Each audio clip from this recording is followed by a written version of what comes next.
नमस्कार। Economy today में आप सभी का स्वागत। मैं हूं मुकुल शर्मा। इकोनॉमी टुडे में आपको हम बताएंगे कारोबार जगत की जो खास खबरें हैं। हालांकि अगर बाजार की बात की जाए तो आज जो अवकाश की वजह से बाजार बंद रहेगा, लेकिन इसके साथ ही कारोबार जगत में क्या कुछ खास है इसकी जानकारी देंगे। और सबसे पहले नजर डालते हैं टॉप लाइन्स पर। दुनिया में सबसे तेज रफ्तार से बढ़ रही है भारतीय अर्थव्यवस्था। आईएमएफ ने भारत की आर्थिक वृद्धि दर के अनुमान में किया संशोधन। भारत की आर्थिक वृद्धि दर 2024 में 7% रहने का अनुमान, जबकि वैश्विक वृद्धि दर 3.2% रहने का वर्ल्ड इकोनॉमिक आउटलुक में जताया अनुमान।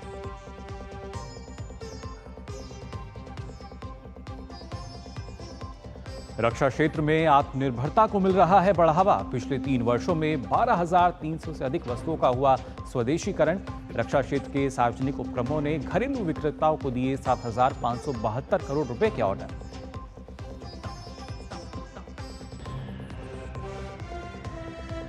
ग्राहकों को महंगाई से राहत प्रदान करने के लिए सरकार कर रही है लगातार प्रयास। उपभोक्ता मामलों के विभाग ने स्टॉक सीमा का उल्लंघन, सट्टेबाजी और बाजार से जुड़े लोगों की ओर से मुनाफाखोरी पर कड़ी कार्रवाई करने की दी चेतावनी।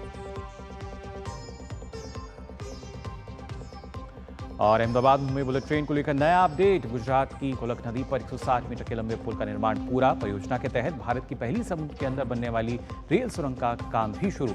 7 किलोमीटर लंबी होगी समुद्र के अंदर की ये सुरंग।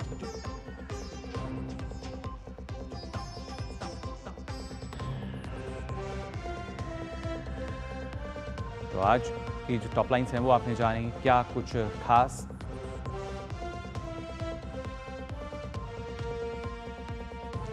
और किस तरीके से कारोबार जगत की जब हम बात करते हैं, लगातार जो खास खबरें हैं वो बताते हैं। उसमें सबसे पहले अगर बात की जाए केंद्रीय वाणिज्य मंत्री पीयूष गोयल की, जो कि इटली में G7 व्यापार मंत्रियों की बैठक में शामिल हो रहे हैं और व्यापार और निवेश को बढ़ावा देने के तरीकों पर लगातार इसमें चर्चा की जा रही है। इस दौरान द्विपक्षीय वार्ताओं का दौर भी जारी है। इसी क्रम में भारतीय वाणिज्य मंत्री पीयूष गोयल इटली के उप प्रधानमंत्री और विदेश मामलों के मंत्री एंटोनियो तजानी से मुलाकात उन्होंने की। बैठक में निवेश, स्टार्टअप और ऊर्जा में द्विपक्षीय सहयोग की ओर बढ़ाने के तरीकों पर चर्चा की गई। दोनों नेताओं ने अपने द्विपक्षीय व्यापार को और मजबूत करने के लिए मिलकर काम करने की उम्मीद जताई। पीयूष गोयल जर्मनी के आर्थिक मामलों और जलवायु कार्रवाई के संघीय मंत्री डॉक्टर रॉबर्ट हेबेक से भी मिले। इस दौरान भारत जर्मन व्यापार और आर्थिक साझेदारी को बढ़ाने के लिए चर्चा की गई। वहीं पीयूष गोयल यूके के व्यापार सचिव से द्विपक्षीय आर्थिक संबंधों को मजबूत करने की योजनाओं पर भी उन्होंने चर्चा की और पारस्परिक लाभ के लिए साथ काम करने की प्रतिबद्धता जताई।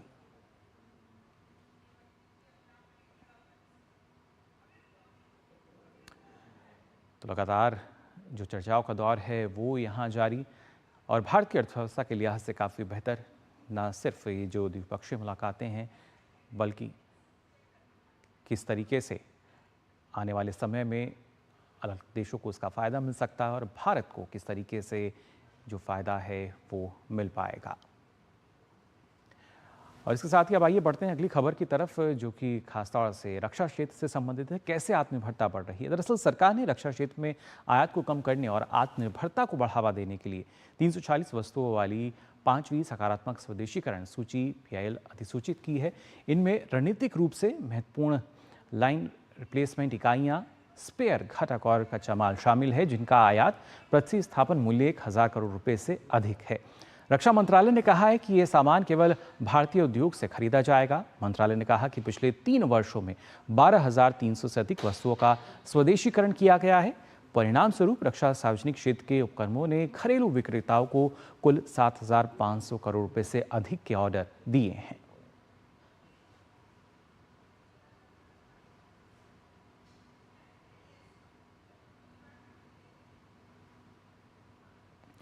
और आइए अब इकोनॉमी टुडे में बात करते हैं आज के फोकस की।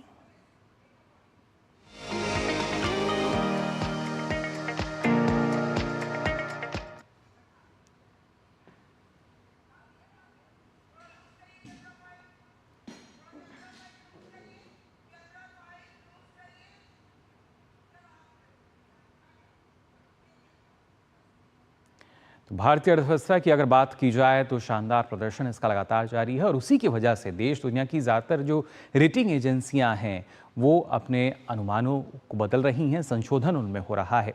और जब ताज़ा खबर है वो है IMF की यानी अंतर्राष्ट्रीय मुद्रा कोष की, जिसने एक बार फिर से जो संशोधन है वो अपने अनुमानों में किया है। दरअसल वर्ल्ड इकोनॉमिक आउटलुक रिपोर्ट जो है वो जारी की है और उसके अनुसार जो भारत है वो लगातार एक बढ़ती अर्थव्यवस्था बना हुआ है। जी हाँ, आपको बता दें किस तरीके से एक मजबूत स्थिति जो है वो नज़र आ रही है भारत की अभी तक अगर देखा जाए, और ख़ासतौर से अभी जितने देश हैं जो कि वर्ल्ड आउटलुक में जिसकी जानकारी दी गई है IMF द्वारा, तमाम जो देश हैं उसमें सबसे तेज़ी से उभरती हुई भारत की जो अर्थव्यवस्था है वो नज़र आती है और उसी के आधार पर लगातार जो विकास है वो देखने को मिलता है, जिसका हमने आपको जिक्र यहाँ किया। इकोनॉमिक आउटलुक की अगर खास तौर से बात की जाए, वर्ल्ड इकोनॉमिक आउटलुक जो कि जारी की गई है IMF द्वारा, और अब से पहले भी जब ये जारी की गई थी उसके आंकड़े हमने देखे थे। 2024 और 25 के लिए IMF ने फिर आर्थिक वृद्धि दर का जो अनुमान है उसको बढ़ा दिया है, यानी इजाफा जो है इसमें किया गया है। और जो इजाफा है, अब भारत की आर्थिक वृद्धि दर जो है 2024 में 7% रहने का अनुमान जताया गया है। ये अपने आप में जो दूसरा संशोधन किया गया है, IMF ने 2024 के लिए पहले जो वृद्धि दर का अनुमान था वो करीब 6.8% जताया था, लेकिन इसको अब 20 आधार अंक बढ़ा दिया गया, जिसके बाद अब ये 7% हो चुका है। और साथ ही साथ जो इसमें मुख्य कारण बताया गया है वो है कि ग्रामीण इलाकों में बढ़ते निजी उपभोग से वृद्धि दर में जो इजाफा है वो देखने को मिला है, यानी कहीं ना कहीं ग्रामीण अर्थव्यवस्था के लिहाज से भी काफ़ी बेहतर खबर कि किस तरीके से अर्थव्यवस्था लगातार आगे बढ़ रही है। वहीं भारत दुनिया की सबसे तेज़ रफ्तार से बढ़ती अर्थव्यवस्था लगातार बना हुआ है और वही एक स्थिरता जो है वो काफ़ी महत्वपूर्ण है। हालांकि वैश्विक वृद्धि दर की अगर हम बात करें तो आपको बता दें फिलहाल 2025 की आर्थिक वृद्धि दर जो है वो करीब 6.5 रहने का अनुमान जताया गया है। उम्मीद ये है कि इसमें भी परिवर्तन होगा, बदलाव होगा, संशोधन होगा, लेकिन जो वैश्विक आर्थिक वृद्धि दर की अगर हम बात कर रहे हैं तो 2024 में वो अनुमानित है करीब 3.2%, जबकि 2025 में अनुमानित है 3.3% रहने का जो अनुमान है वो जताया गया है।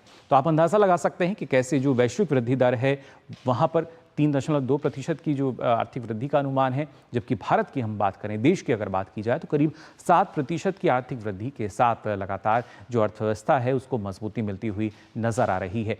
तो ये IMF ने जो फिलहाल जानकारी साझा की है उसके आधार पर आपने आपको बताया, लेकिन आने वाले समय में और किस तरीके से, क्योंकि ये दूसरी बार हमने देखा है, इससे पहले करीब 6.5 का अनुमान जताया गया था, फिर 6.8 हुआ और अब 7% का अनुमान। हालांकि 2023 में हमने देखा कैसे 8.2% पे हम पहुंचे। ऐसे में अर्थव्यवस्था किस गति से आगे बढ़ेगी, इस पर चर्चा के लिए हमारे साथ जुड़ चुके हैं डॉक्टर चरण सिंह, जो कि अर्थशास्त्री हैं और इसके साथ साथ CEO हैं ईग्रो के। डॉक्टर चरण सिंह, बहुत बहुत स्वागत आपका इकोनॉमी टुडे में।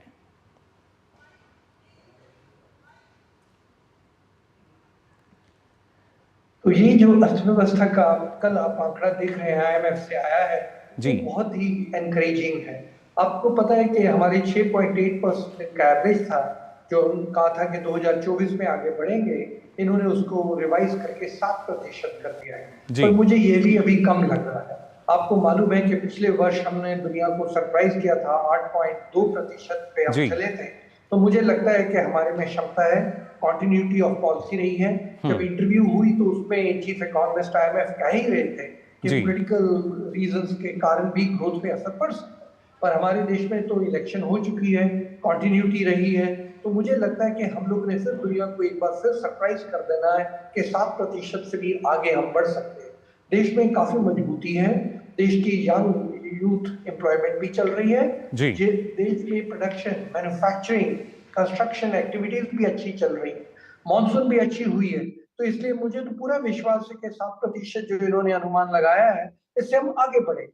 इससे आगे जो और अच्छी बात है, मैंने जो देखा है देश के लिए जो प्रगति वाली बात है, चाइना का बेशक इन्होंने थोड़ा ऊपर रिवाइज किया, पर अगर 5 साल आगे का अगर आप प्रोजेक्शन देखें चाइना का, वो 3-3.5% पे है, जबकि हमारा प्रोजेक्शन 6, 6.5, 7 पे चल रहा है। तो मुझे लग रहा है कि उससे हमारे पास job opportunity, production opportunities, growth opportunities भी अगले 5 सालों में बहुत ज्यादा आने वाली है। जी बिल्कुल चरण सिंह जी, लेकिन जिस तरीके से जो उसमें एक मुख्य कारण बताया गया है वो है कि ग्रामीण क्षेत्र में जो एक तरीके का निजी उपभोग बढ़ा है, यानी जो ग्रामीण अर्थव्यवस्था है उस लिहाज से अगर देखा जाए तो कितना महत्वपूर्ण है ये?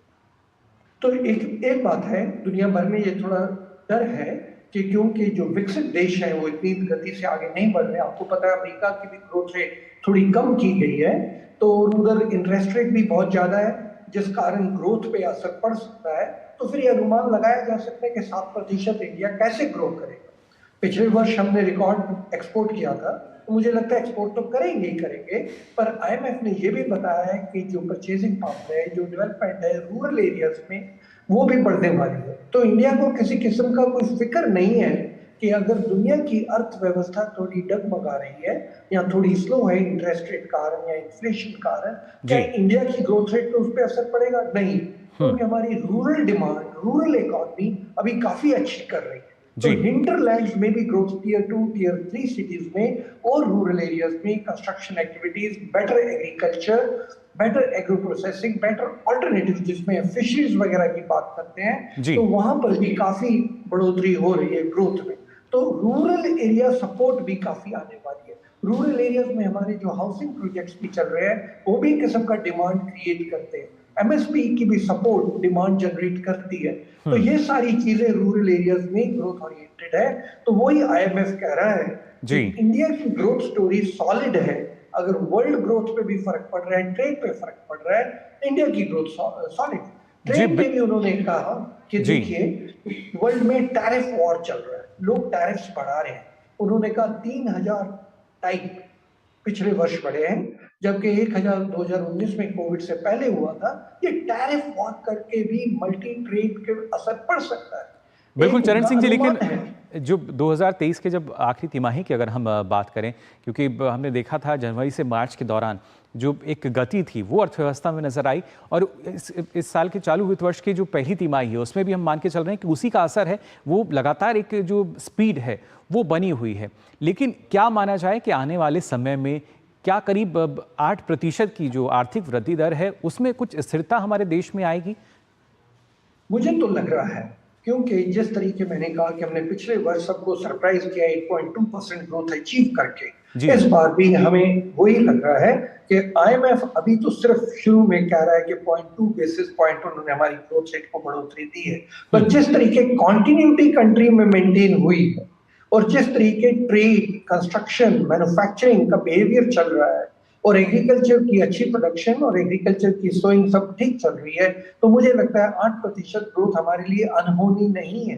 मेरा तो अपना जी। विचार है कि जिस तरीके दुनिया की अर्थव्यवस्था डगमगा रही है, इंडिया का रोल खास करके सर्विसेज में, एक्सपोर्ट्स, इलेक्ट्रॉनिक्स में, आईटी सर्विसेज एंड बैंकिंग में यूपीआई का जो रोल है, ये जी। हम लोगों को काफी बढ़ोतरी देने वाला है। तो हमारी ग्रोथ रेट तो 7 से हमेशा, मेरा जो विश्वास है, ज्यादा ही रहेगा अगले 3 तिमाही में, जो इस साल का अनुमान लगेगा। जी उसके बिल्कुल, अलावा क्योंकि चरण सिंह जी, तमाम जो रेटिंग एजेंसियां हैं उनमें ये ट्रेंड हमने देखा है कि कैसे जो पहले अनुमान जताया गया था उसको बदलना पड़ा, बढ़ाना पड़ा। और फिर चाहे रेटिंग एजेंसी की हम बात करें, आईएमएफ की बात की जाए, क्योंकि जहां तक मुझे याद है पहले करीब 6.5% का अनुमान दिया गया था, उसके बाद ये अप्रैल में करीब 6.8 हुआ, और अब जो हम देख पा रहे हैं 7% इसको कर दिया गया है। और उम्मीद, जैसा कि आप जता रहे हैं, हम भी यही उम्मीद कर रहे हैं कि इसमें और लगातार इजाफा हो। लेकिन जब इसमें खासतौर से जो सरकार की नीतियों की अगर बात की जाए, क्या एक सरकार की स्थिरता के कारण भी ये जो एक स्थिरता अर्थव्यवस्था में नजर आ रही है, मजबूती नजर आ रही है? ये जो प्रश्न आपने पूछा एकदम बहुत बढ़िया सवाल है, क्योंकि आज की आईएमएफ की रिपोर्ट और उसके बाद जो इंटरव्यू हुई, उसमें चीफ इकोनॉमिस्ट वगैरह सब लोग कह रहे थे कि दुनिया भर में वित्तीय घाटा और वित्तीय डेट, जो उन्होंने डेट ले रखा है, वो बहुत ज्यादा है, इसलिए फिस्कल स्पेस बहुत कम है। और आपको मैं खुशी की बात बताना चाहता हूं कि हमारे देश में वो स्थिति नहीं है। उसका मूल कारण ये है, जब कोविड में हम लोगों ने मीडियम टर्म के बारे में सोचा था, आज आईएमएफ ने अपनी इंटरव्यू में कहा है कि दुनिया में देशों को मीडियम टर्म के बारे में सोचना चाहिए। हम लोग कोविड में ऑलरेडी मीडियम टर्म सोच रहे थे, इसलिए जब हमने कोविड के कारण जो हमने राहत कार्यक्रम किए, उनको 3 साल, 4 साल, 5 साल में ऊपर बांट के दिखाया था।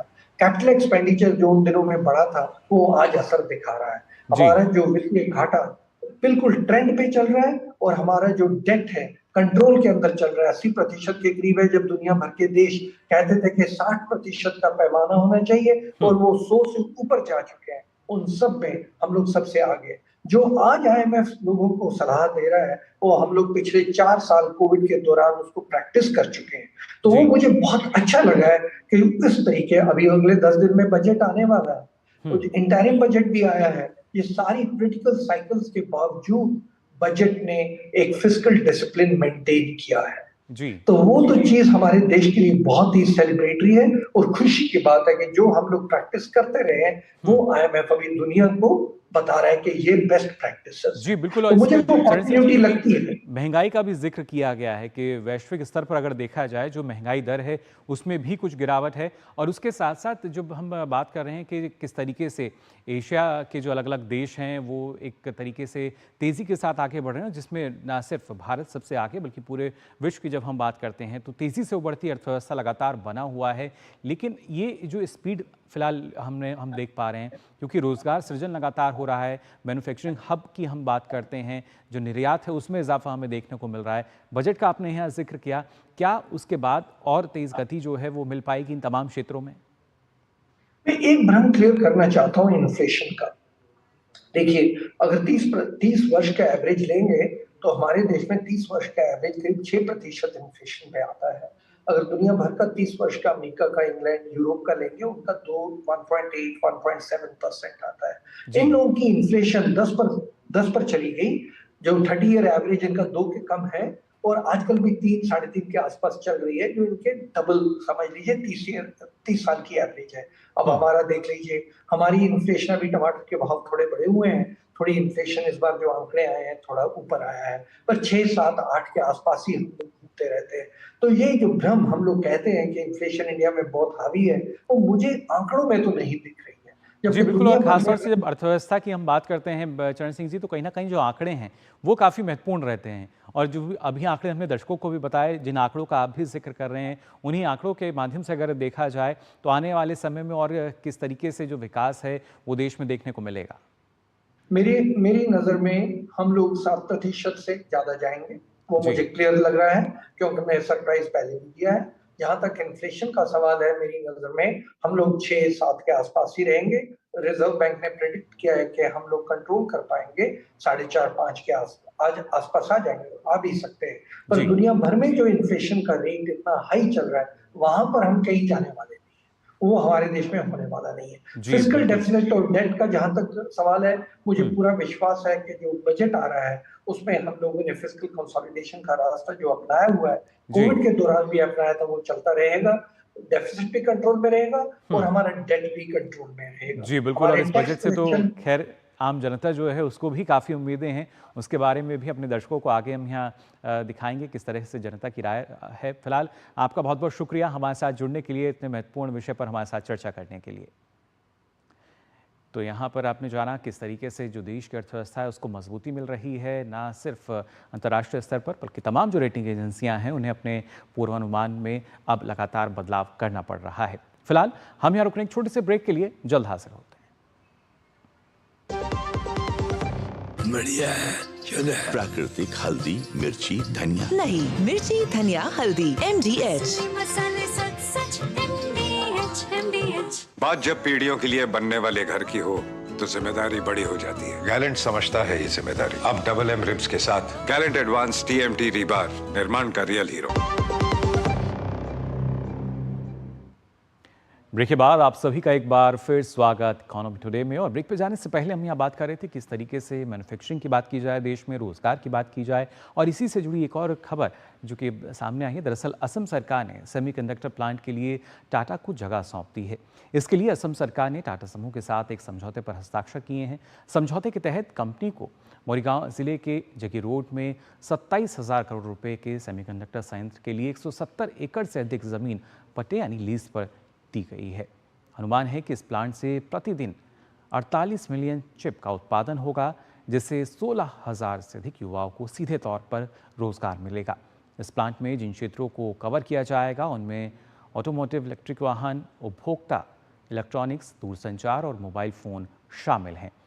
तो इसके ज़रिए देखिए ना सिर्फ सेमीकंडक्टर हब बनने की राह पर है भारत, और उसके साथ साथ जो रोज़गार सृजन है वो होता हुआ नज़र आएगा। लेकिन जब बात करते हैं कि विकास को किस तरीके से गति मिल रही है, उसमें जो भारतीय रेलवे है वो भी पीछे नहीं है। उसके अलग अलग आयामों को खास तौर से देखा जाए, वहीं अहमदाबाद मुंबई बुलेट ट्रेन की अगर बात की जाए तो उसको लेकर भी एक नया अपडेट सामने आया है। गुजरात की कोलक नदी पर 160 मीटर लंबे पुल का निर्माण पूरा हो चुका है। आपको बता दें कि मुंबई से अहमदाबाद तक कुल 508 किलोमीटर लंबा बुलेट ट्रेन कॉरिडोर बनाने की योजना है। National high speed rail corporation limited की देखरेख में काम जारी है। इस रास्ते में पड़ने वाली नदियों पर 24 पुलों का निर्माण होना है। इनमें से 9 का निर्माण पूरा कर लिया गया है और Mumbai Ahmedabad bullet train corridor पर करीब 12 स्टेशन होंगे। इनमें 8 गुजरात तो 4 महाराष्ट्र में होंगे। NHSRCL ने बताया है कि 2 जुलाई तक सभी सिविल कॉन्ट्रैक्ट दे दिए गए हैं और 190 किलोमीटर वायडक्ट और 321 किलोमीटर पेड़ का काम पूरा हो चुका है। अपडेट के मुताबिक भारत की पहली समुद्र के अंदर बनने वाली रेल सुरंग का काम भी शुरू हो चुका है। समुद्र के अंदर की ये सुरंग 7 किलोमीटर लंबी होगी, जो मुंबई में BKC और शिलाफाटा के बीच 21 किलोमीटर लंबी सुरंग का एक हिस्सा है। तो लगातार अहमदाबाद मुंबई बुलेट ट्रेन को लेकर जो विकास कार्य है वो भी लगातार चल रहा है और इन्हीं की बदौलत जब हम कहते हैं कि ना सिर्फ जो बेहतर इंफ्रास्ट्रक्चर है वो देश को मिल रहा है, बल्कि इसके साथ साथ जो रोज़गार की हम बात कर रहे हैं उससे सबसे ज़्यादा लाभान्वित हो रहे हैं जो खास तौर से युवा हैं। और जैसा कि हमने आपको बताया, भी लगातार बता रहे हैं कि आगामी 30 जुलाई की अगर बात की जाए तो वित्त मंत्री निर्मला सीतारमण जो हैं बजट पेश करेंगी और इस बजट से अमूमन आम जनता की जो उम्मीदें हैं वो लगी होती हैं, लेकिन खासतौर से अगर बात युवाओं की जाए तो युवाओं की क्या कुछ उम्मीदें हैं, ये जानने की हमने कोशिश की। आइए देखते हैं उनकी राय।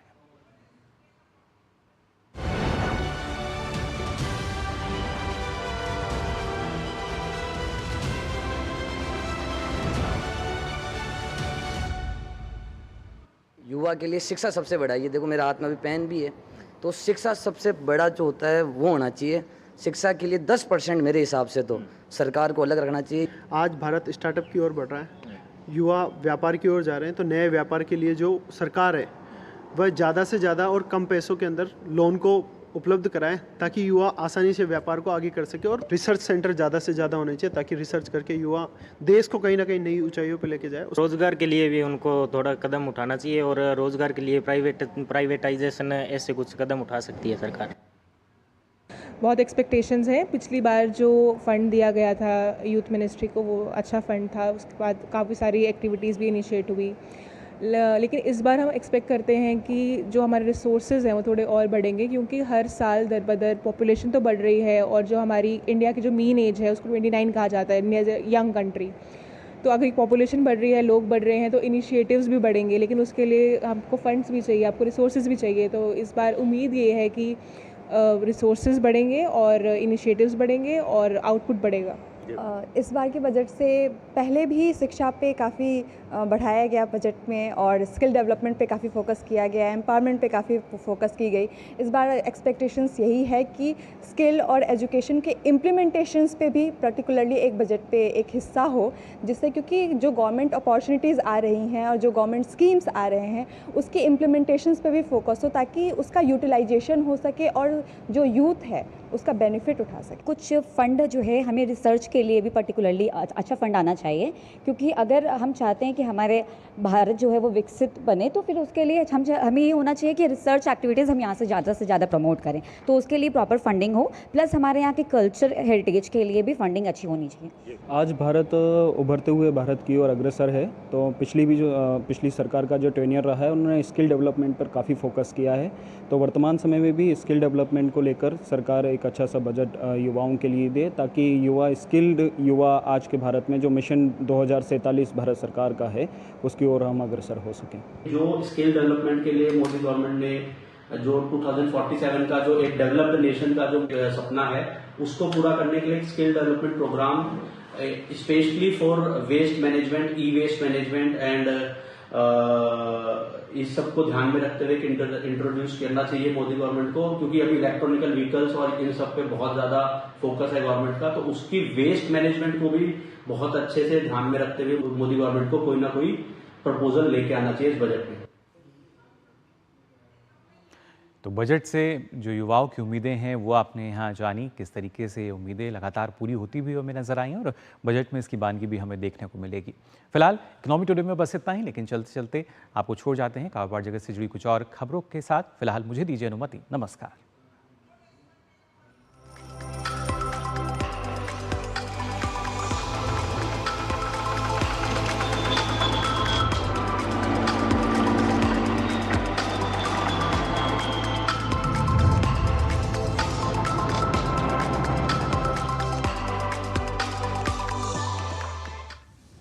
पिछले एक महीने में प्रमुख मंडियों में चना, तुअर और उड़द की कीमतों में 4% तक की गिरावट आई है, लेकिन इनकी खुदरा कीमतों में ऐसी कोई गिरावट नहीं देखी गई है। ऐसे में सरकार ने खुदरा दुकानदारों से ग्राहकों को राहत प्रदान करने के लिए उचित प्रॉफिट मार्जिन वसूलने को कहा है। उपभोक्ता मामलों के विभाग ने दालों के मूल्य पर चर्चा करने के लिए रिटेलर्स एसोसिएशन ऑफ इंडिया के साथ एक बैठक आयोजित की, जिसमें सरकार ने चेतावनी दी है कि वो स्टॉक सीमा का उल्लंघन, सट्टेबाजी और बाजार से जुड़े लोगों की ओर से मुनाफाखोरी पर कड़ी कार्रवाई करेगी।